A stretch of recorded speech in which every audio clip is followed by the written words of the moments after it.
Well, this box is about just all I have left from the iPhone 16 Pro Max. No more actual phone after going through 3 of these iPhone 16 Pro Maxes. This might not have been everybody's experience out there, and I kind of have a special use case for my phone and some of the problems I ran into that most people probably won't. Even my wife, she bought the iPhone 16 Pro Max, isn't having these problems.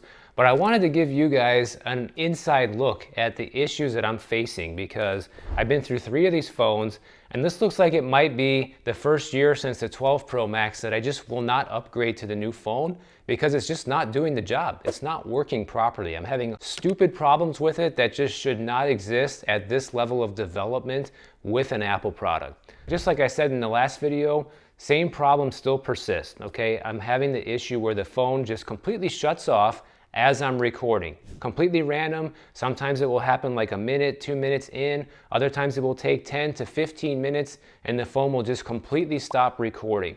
I'm not pressing any buttons. It just happens all by itself. The phone is not overheating, just automatically turns off. I've taken the phone to the Apple Store and troubleshooted this several times. They can't figure out what's going on. And their solution to it is actually just to return the phone and buy a new one. And they had said that they haven't really seen anybody else have this problem.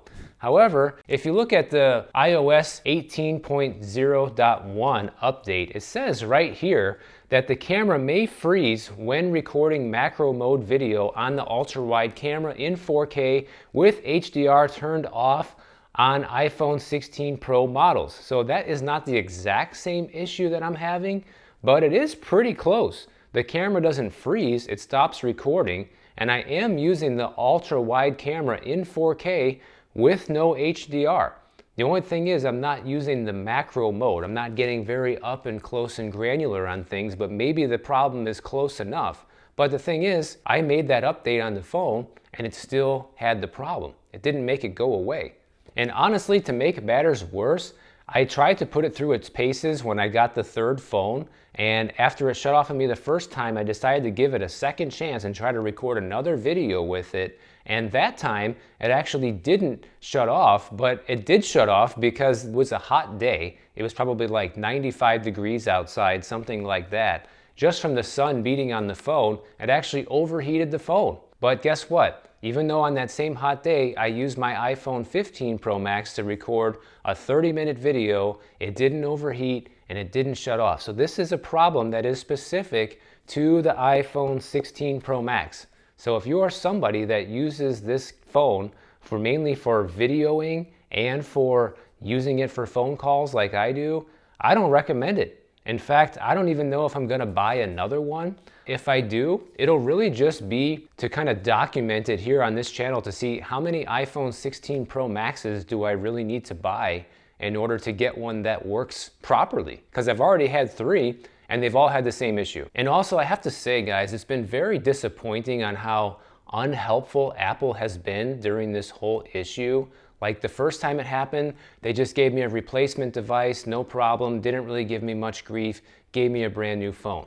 Once I had a problem with that one, they said, well, we need to troubleshoot it some more, restart the phone without a backup, totally fresh, which kind of defeats the whole point of having iCloud, right? Like we all have our iCloud backups on these devices so we can get a new phone, start it up, and then within a matter of minutes, you got basically your entire phone back. That's the whole reason to use an iCloud backup. But then when you have issues with the phone, right away the first thing they want you to do is to set it up with no backup. So you have to go through and download all your apps manually, all of your passwords, everything is missing on the apps, you gotta sign back into everything. If you had pictures and text messages and stuff that you wanted to carry to the new phone, forget it, that's not gonna happen either. So it's very inconvenient and very time consuming, all just as like a big experiment for Apple to see what's going wrong with their devices. Something that they should be figuring out, not using us, people who are paying $1,300 for a brand new phone to try and figure out the deal. But basically it was confirmed that it was not a software issue because it had a software update. I also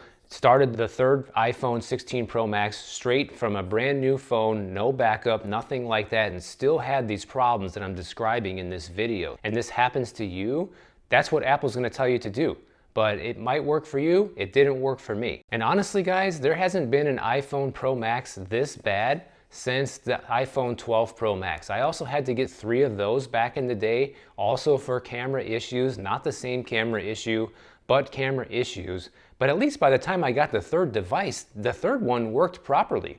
In this case, I've been through 3 of them and they've all had the same exact problem. I'm actually kind of surprised that I haven't seen anybody else on the internet or YouTube complain about this. Like, am I the only person that uses the iPhones to shoot long form videos? I don't think so, but apparently I'm the only one running into this issue. And also I want to point out a couple of problems when it comes to starting up your brand new iPhone from scratch. The first one is, you have to go and download all of your apps manually, right? Well, you go into the App Store and do that, and they don't give you an option to actually download all of your apps, okay? There's no button that says select all, so you can just download all your old apps and then delete the ones you don't want. You still gotta go in one by one and download all of them. I didn't even go through the hassle of doing that because I suspected I might have the same issue, so I didn't want to spend hours upon hours setting the phone up, and luckily I didn't because I've already returned it. And if you're wondering why I still have the box, it's because they let me keep the box. They never asked for any of this stuff back.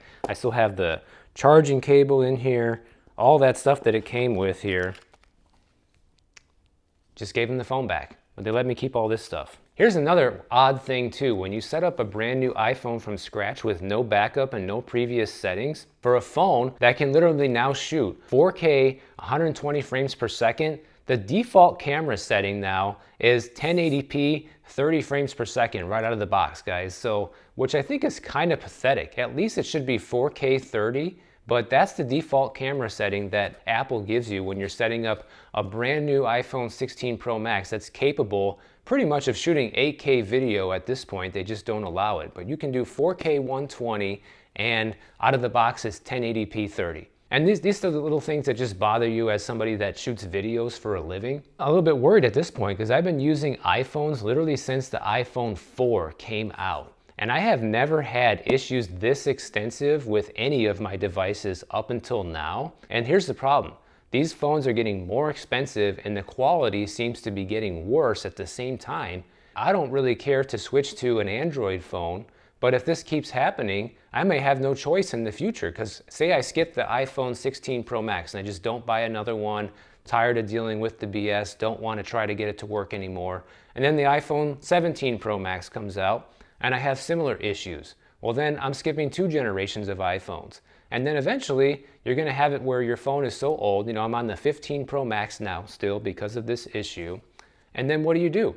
You get 5-6 years down the road, keeping the same old phone. Technology progresses a lot in that time frame. You kind of need a new phone by then, especially if you're someone like me that uses it to shoot all of these videos, including the ones on my main YouTube channel.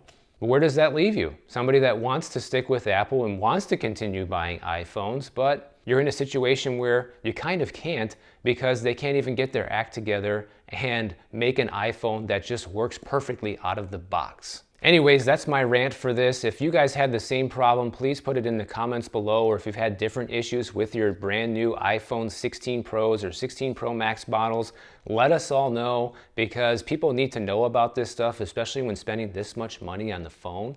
And also let me know if you want me to buy another one, to buy a 4th one, to see how many phones do I really need to go through until I can actually get one that just works properly. I'm kind of curious myself, but I also want to know if that's something that people who watch this channel want to see. So hopefully this video helped you avoid some iPhone buying mistakes, and if it did, please make sure you are subscribed and give the video a like.